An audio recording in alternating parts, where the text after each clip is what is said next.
Paz do Senhor, irmãos. Boa noite a todos. Vocês estão felizes nesta noite? Hoje está melhor, né, irmão? Esses dias estavam frio lascado, mas hoje está gostoso. Amém? Pode se assentar, irmãos. Eu quero cumprimentar a todos aqui, cumprimentar os que estão nas redes sociais, na paz do Senhor Jesus. E creio, irmãos, que nesta noite nós vamos ser muito abençoados pela palavra do Senhor. Amém? Abra as suas Bíblias em Romanos, no capítulo 1. Romanos, capítulo 1.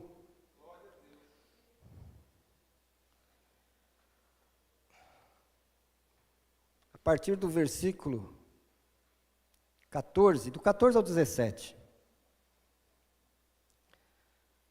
Louvado seja o nome do Senhor. Amém. Diz assim a palavra do Senhor: Eu sou devedor, tanto a gregos quanto a bárbaros, tanto a sábios como ignorantes. De modo que, em tudo que depender de mim, estou preparado para anunciar o Evangelho, também a vós que estáis em Roma. Porquanto não me envergonho do Evangelho, porque é o poder de Deus para a salvação de todo aquele que nele crê, primeiro o judeu, assim como do grego. Visto que a justiça de Deus se revela no Evangelho, uma justiça que do princípio ao fim é pela fé, como está escrito, o justo viverá pela fé. Amém? Graças a Deus, irmãos. Irmãos, nós estamos no livro de Romanos, né, neste mês aqui, e hoje nós vamos falar, resumidamente, de tudo aquilo que já foi comentado no livro de Romanos, e esses 3 versículos, ele explica bem para nós o que todas essas pregações nos ensinaram, que é sobre o Evangelho, que é sobre o poder do Evangelho. E Paulo aqui, de uma forma bem clara e bem simples aqui, ele revela o Evangelho e a fé no nosso Senhor e Salvador, Cristo Jesus. Amém? Paulo escreve esta carta depois da sua 3ª viagem missionária, indo para Jerusalém levar as ofertas para os cristãos pobres e mostrando o desejo de ir para Roma. E aqui, nos primeiros capítulos, o Paulo aqui, ele faz uma pequena introdução formal desta mensagem. Primeiro ele declarou o seu apostolado, depois o evangelho da sua mensagem, e depois a divindade e humanidade de Cristo, e ali a ressurreição de Cristo dentre os mortos, e a graça de Deus derramada sobre os cristãos romanos, e a sua salvação. E nesse texto, irmãos, ele começa assim: Eu sou devedor, tanto a gregos quanto a bárbaros, tanto a sábios como ignorantes. Este era o público de Paulo. Ele não fazia acepção de pessoas, assim como também nós não podemos fazer acepção de pessoas. E ele fala aqui, irmãos, que ele é devedor. O que isso significa? Que quando a gente, só para ter uma ideia, quando alguma pessoa chega para você e dá algo de valor, e essa pessoa fala assim: olha, você dá para outros. E enquanto você não dá este algo de valor para outros, você fica devedor, você fica devendo. Ou seja, este algo de valor que Paulo está falando aqui é o Evangelho. Algo de muito valor, irmãos, que Jesus Cristo nos ensinou e que Paulo está nos ensinando agora. Ele fala assim: olha, eu sou devedor. Eu sou devedor. Ou seja, tudo aquilo, irmãos, que a gente aprendeu e está aqui hoje, algum dia alguém chegou para você, de alguma forma, e falou do amor de Deus para você. Falou do Evangelho para você. Através de um folhetim, através de uma palavra na mídia, através do irmão lá no seu trabalho, onde você estuda, alguém falou do Evangelho para você. E você está aqui hoje como devedor. Por quê? Porque também eu e você, nós temos que passar este Evangelho. Amém? Irmãos, eu, quando era adolescente, eu gostava muito de jogar bola. Eu fazia gostava, na verdade eu gostava de muitas coisas, né? Mesmo adolescente, gostava de rodar peão, às vezes jogar fubeca, correr atrás de balão, muitas coisas que hoje, irmãos, você não pode nem ouvir falar. Pipa, então, nem se fala, irmãos. Pipa que hoje corta a cabeça de motoqueiro aí, a linha, né? Então, eu ia muito atrás disso. Mas, irmãos, quando ali falava para mim, vamos jogar? Vamos jogar bola? Vamos. Então, eu comecei a gostar desse negócio aí, de jogar bola. E é interessante, irmãos, que quando tinha o campeonato, e eu estudava aqui no Cidade dos Meninos, ali estudei nos dois, no 1 e no 2. E no 2 tinha campeonato, e era muito legal, irmão. Por quê? Porque muitas escolas da região iam fazer ali o campeonato. Então, quando tinha o campeonato, e era futebol de salão, e a quadra ficava no meio da escola, e em cima era a sala de aula. A diretora liberava os alunos para assistir. Então, eu comecei a gostar desse negócio. Só que é o seguinte, irmãos, não contente com a quadra, eu fui jogar o bendito futebol de campo. Gostei também. E eu tinha um treinador, quando a gente disputava aí o campeonato, aqui da Várzea, aqui de Santo André, o nome dele era José Carlos, o Zé. Presta atenção no Zé, aonde que eu quero chegar, nesse caso de ser devedor. E esse Zé, nós pegamos muita amizade com ele. E ele treinava a gente ali nos campeonatos. E você sabe, irmãos, num time tem todo tipo de pessoas. Né? Tem o calmo, tem o nervoso, tem os abençoados da vida, também tem os cristãos. E ele trabalhava numa empresa, que era aqui na Antônio Cardoso. Era uma empresa que chamava Cima, se eu não me engano. Eu lembro até hoje, irmãos. Ela tinha essa empresa ali. E ele foi mandado embora. E foi para Mogi Guaçu. Em Mogi Guaçu, irmãos, ele ficou lá uns 2 anos lá. E a gente ficou sabendo de dificuldades que ele começou a passar lá. Muitas dificuldades. Inclusive, entrou no vício. Ele tinha o quê? Na época ele era uns 4 anos mais velho que eu. E o grupo de jogadores, ali no meio também tinha o quê? Cristãos. E com toda a dificuldade dele, foram atrás dele. Trouxeram ele de volta para Santo André. E aqui em Santo André, foi ministrada a palavra na vida dele, do Zé. E o Zé, irmãos, foi para a igreja.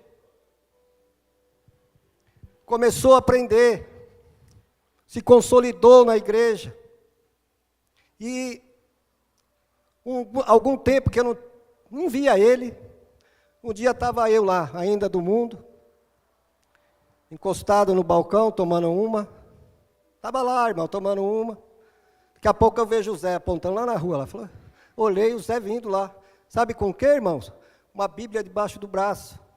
E daqui a pouco ele começou a vir. E ele, quando ele me viu, ele me abraçou, ele me chamava de Sabata na época. Sabata, bom ver você. E procurando algum motivo para falar da Bíblia para mim. Né? E eu, boca aberta, né? A primeira coisa que a gente fala, você quer tomar uma? Irmão, pensa nisso, irmão. Pensa num negócio desse. Aí ele, né?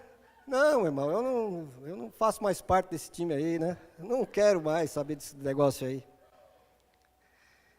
E ele começou a falar da palavra para mim.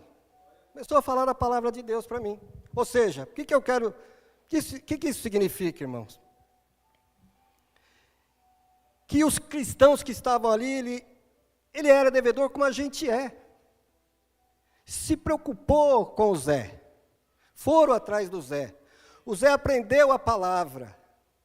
Consolidou na palavra. E o Zé, irmãos, se sentiu devedor e pregou para mim. Assim como muitos pregaram para você. O Zé depois, irmãos, eu encontrei com ele na COP, depois de um tempo, e ele também não sabia, e ali eu abracei ele, falei para ele, paz do Senhor, e quando eu falei paz do Senhor, irmãos, ele me abraçou com uma alegria muito grande. Por quê? Porque nós somos devedores, irmãos, e essa graça maravilhosa que o Senhor nos deu, é para levar para outros. Amém? Diga, eu sou devedor deste evangelho maravilhoso de Cristo. Aleluia! Oh glória! Louvado seja o nome do Senhor, irmãos. Seja como Zé. Amém? Louvado seja o nome do Senhor. E não só ele é devedor, como ele estava pronto. O Paulo aqui, irmãos, além dele ser devedor, ele fala assim, ó, e também eu estou pronto. Olha o que diz aí no capítulo 15. Versículo 15. De modo que em tudo que depender de mim, estou preparado. Nós, irmãos, nós devemos estar preparados. Preparado para levar a mensagem. Preparado para pregar para aqueles que são necessitados. Irmãos, porque eu entendo assim, irmãos, aonde o evangelho vai, ele transforma, ele muda vidas, ele tira o vício, ele liberta, ele cura. Amém? E isso é o evangelho. Então, ele, em primeiro lugar, pregar o evangelho, você ser devedor e estar preparado. Aí ele vai, meu irmão querido, e diz assim, no 16, não me envergonho do evangelho. Irmão, isso é uma coisa que a gente, como cristão, a gente não pode ser, é se envergonhar daquilo que Deus nos colocou para fazer, naquela oportunidade que Deus deu para a gente, e a gente não ter vergonha do evangelho. Amém? E aqui,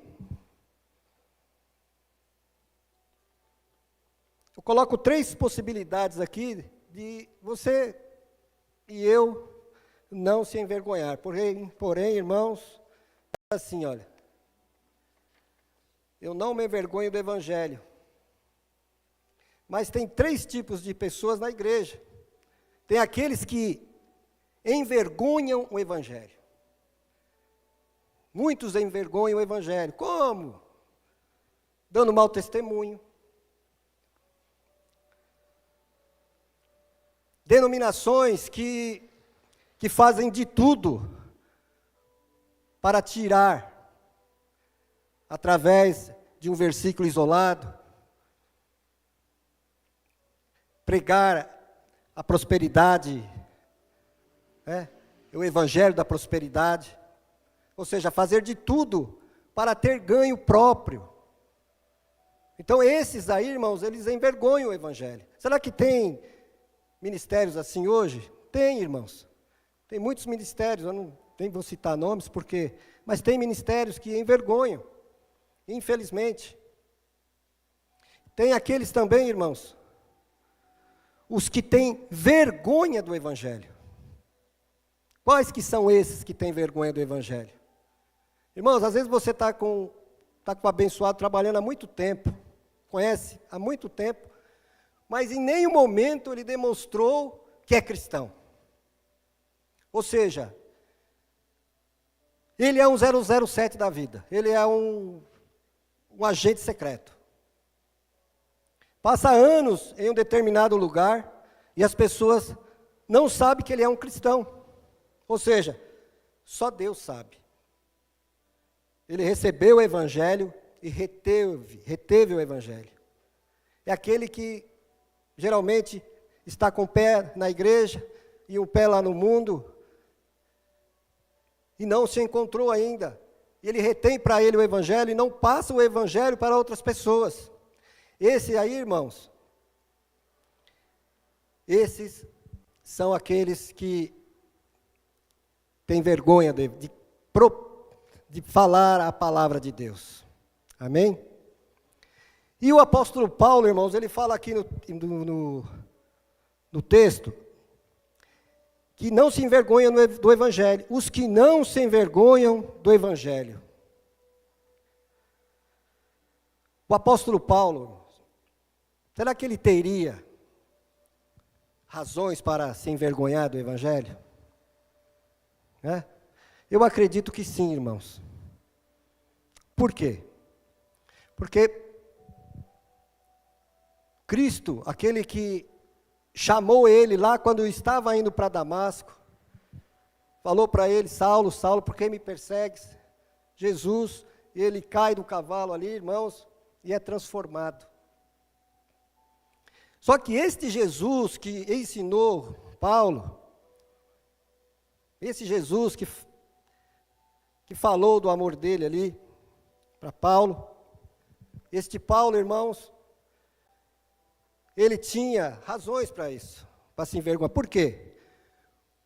Porque quando Cristo é crucificado na cruz, a Bíblia fala que para os judeus era vergonha.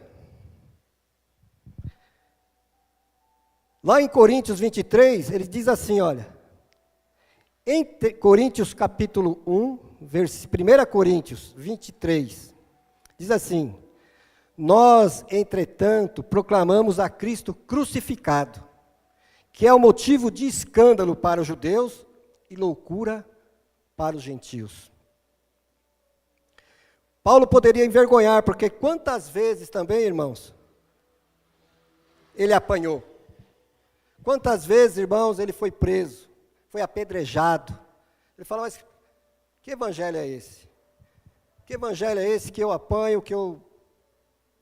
Por quê? Nós passamos por tantas dificuldades, por tantas aflições.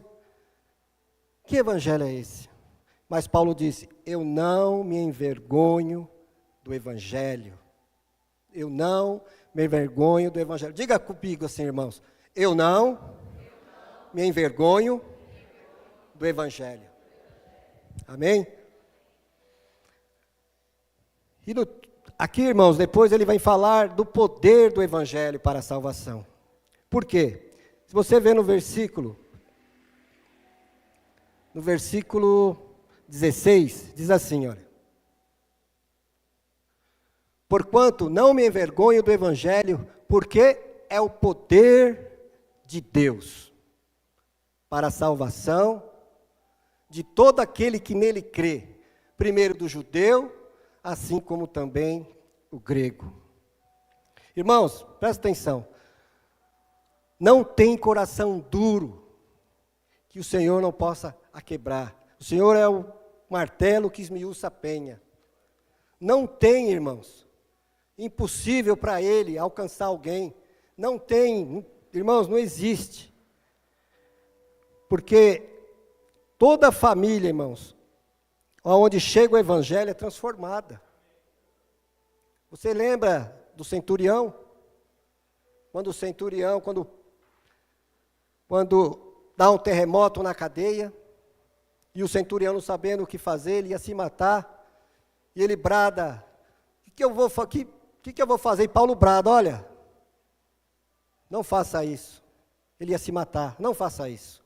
Crê no Senhor Jesus e será salvo tu e tua casa. Ou seja, aonde o evangelho vai, ele transforma vidas. Amém? Irmãos, na Bíblia tem outros exemplos tremendos havia um homem, chefe dos publicanos. O nome dele, Zaqueu. Se tem algo, irmãos, que muitas vezes mexe com o cristão, é quando mexe no bolso. Quando se fala de dinheiro. E esse Zaqueu, irmãos, ele ouviu Jesus falar. Ele viu sobre Jesus. E certo dia, ele ficou observando, ele ficou curioso, falou, olha, Jesus vai passar em tal lugar. E ele falou, que ele foi tocado, irmãos, e foi. E ele era de baixa estatura. E quando ele queria ver ali Jesus passando, a multidão tampava ele, não deixava ele ver o mestre, não deixava ele ver Jesus. E ele viu uma árvore, irmãos, uma figueira brava, e ele subiu na árvore. Ou seja, ele se esforçou para ver. E quando ele chega, ele sobe, Jesus fala para ele assim, olha, hoje eu quero ter contigo na tua casa. Desce depressa. Desce depressa, Zaqueu. Chama ele pelo nome, desce depressa.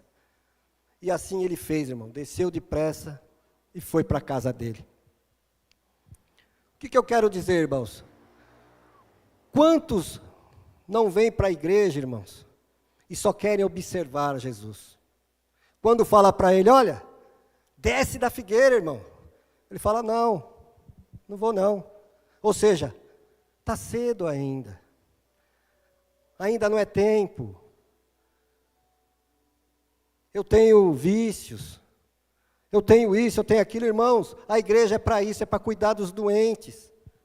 Zaqueu, irmãos, quando ele vai para a casa dele, Jesus está lá com eles.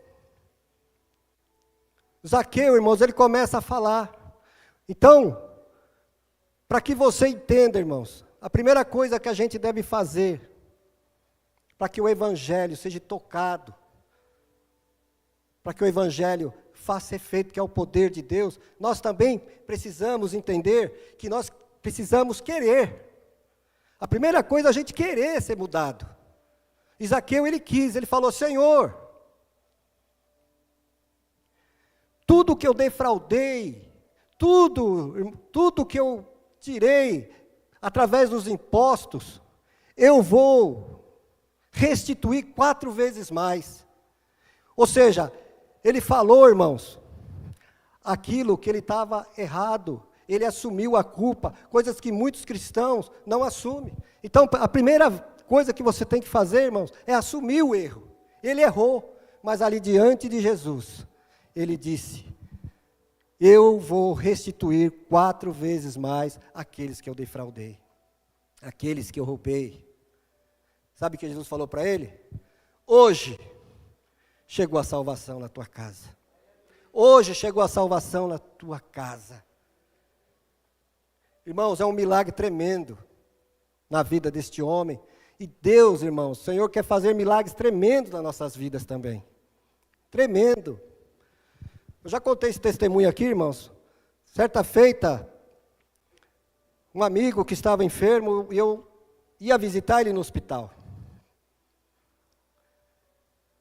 E quando eu estava indo para o hospital, era de tardezinha, eu falei, vou ligar para o filho dele, né, que quarto que ele está e tal. Ele falou assim, não, Sabato, meu pai está em casa. E eu estava perto, irmãos.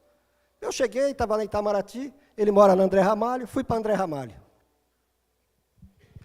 Cheguei na André Ramalho, ele me ligou e falou, olha, Sabata, minha mãe vai te atender aí. Eu não estou ainda, estou chegando, já eu chego. Já eu chego aí. Porque ele estava há muito tempo internado, foi para casa. E quando eu cheguei lá, irmãos, eu vi ele, o Vilela, ele estava numa situação difícil, irmãos. Ele estava com a barriga bem grande, com as pernas inchadas. Ele tinha provavelmente uns 70 anos, aproximadamente uns 73, 74 anos. E bebia e fumava muito. E ali conversando com ele, contando do passado, das coisas que, né, para a gente entrar ali, mas sempre, irmãos, observando uma oportunidade de falar desse evangelho. Buscando a oportunidade de falar do amor de Deus. E ali, a mulher dele veio oferecer, né? De novo, né? Ô, você quer uma cervejinha aí? Eu falei, não, eu quero isso aí não. Você quer tomar um suco? Eu falei, ó, se tiver uma água, eu quero. Ela veio e trouxe uma água para mim. E aí ela falou assim, Sabata, só Deus mesmo. E foi a oportunidade. Foi a oportunidade. E é interessante, irmãos, que muitas casas você vai e você vê a Bíblia aberta, ou no Salmo 23, ou no Salmo 91. Nada contra, irmãos. E estava lá aberta. E ali, irmãos, eu olhei ali e falei assim, aí foi a oportunidade que eu tive. Falei, olha, posso orar? E quando eu falei assim, posso orar? Ela falou assim, espera aí, Sabata, que eu vou buscar. Porque era um quintalzão grande, tinha mais pessoas, parentes deles. Foram lá buscar os parentes. Olha que interessante, irmãos. Os parentes chegou para orar. E antes de orar, eu falei assim, eu posso ler uma palavra? Ô, Sabata, pode? Eu comecei a falar do João 14. Não turbe o vosso coração, credes em Deus, credes também em mim, na casa do meu pai há muitas moradas. E ali, irmãos, eu preguei para aquele povo. Só que quando eu estava falando a palavra, eu vi água nos olhos das pessoas que estavam ali. Ou seja, as pessoas, muitas vezes, irmãos, a gente, é claro, procura a oportunidade que o Espírito Santo dá para a gente falar. E eu ali, irmãos, eu falei assim, meu Deus do céu, o que está acontecendo aqui? E ali, quando eu terminei, eu falei, expliquei a palavra, expliquei o amor de Deus, e eu fiz o apelo para o Vilela. Eu falei para ele, você aceita o Senhor Jesus como seu Senhor e suficiente Salvador? Ele aceito. Irmãos, todos que estavam ali choraram. Mesmo, irmãos, sendo católicos, independentes, irmãos, são cristãos. Estavam carentes da palavra, estavam carentes. Ele aceitou a Jesus.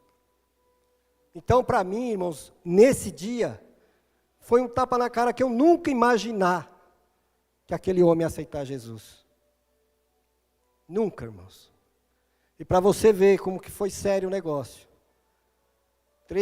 Aproximadamente uma semana se passou. Perguntei lá do pai dele, liguei para o filho dele, perguntei do pai dele. Ele falou que não estava bem. E passou mais alguns dias, ele faleceu. Mas ele aceitou a Jesus. Amém? Você pode dar um glória a Deus, irmãos? Irmãos, a gente não sabe. A gente tem que anunciar. O papel de convencer é do Espírito Santo. É Ele que convence do pecado, da justiça e do juízo. Amém? Dá um glória a Deus aí, irmão, bem forte. Aleluia. Somente, irmãos, mas somente para aqueles que creem. Não é para os incrédulos. Nós temos que anunciar para os incrédulos, é lógico, irmão. Mas a Bíblia diz aqui, somente a salvação é para aqueles que creem. Creem em Jesus Cristo, o Senhor. O Evangelho não é o poder de Deus para os incrédulos, nem para os religiosos, para aqueles que não querem saber. Mas nós temos que anunciar, irmãos. E o terceiro aqui, irmãos, é a eficácia do Evangelho. Diz assim no 17, terminando já, irmão. Visto que a justiça de Deus se revela no Evangelho, é uma justiça que por princípio ao fim é pela fé. Como está escrito, o justo viverá pela fé. Amém? Irmãos, pela fé, irmãos. Quando João escreve ali no capítulo 1, que ele começa a colocar, olha, no princípio era o verbo, e o verbo estava com Deus, e o verbo era Deus, e ele veio para os seus, os judeus, mas os seus não o quiseram. Mas no versículo 12 do capítulo 1 de João diz assim: mas todos aqueles que o receberem, Deus deu-lhes o poder de serem feitos filhos de Deus. Filhos de Deus. Diga comigo, eu sou filho de Deus. Filho, irmãos. Amém? Por que, irmãos, isso? Porque todos pecaram e destituídos estavam da glória de Deus. Todos, irmãos. Todos. Não tinha jeito. Mas Jesus, irmãos, com seu amor maravilhoso, lá em Romanos mesmo, 6:23, diz assim, que o salário do pecado é a morte, mas o dom gratuito de Deus é a vida eterna. Amém? João 3,16, e Deus amou o mundo de uma tal maneira, que enviou o seu Filho unigênito para que todo aquele que nele crê, não pereça, mas tenha a vida eterna. Amém? Deus amou o mundo, irmãos, mas é para todos aqueles que nele creem. Amém? Louvado seja o nome do Senhor. Irmãos, Jesus, irmãos, quando ele está ali no jardim, ali no Getsemane, todo o peso estava sobre ele. Todo o peso.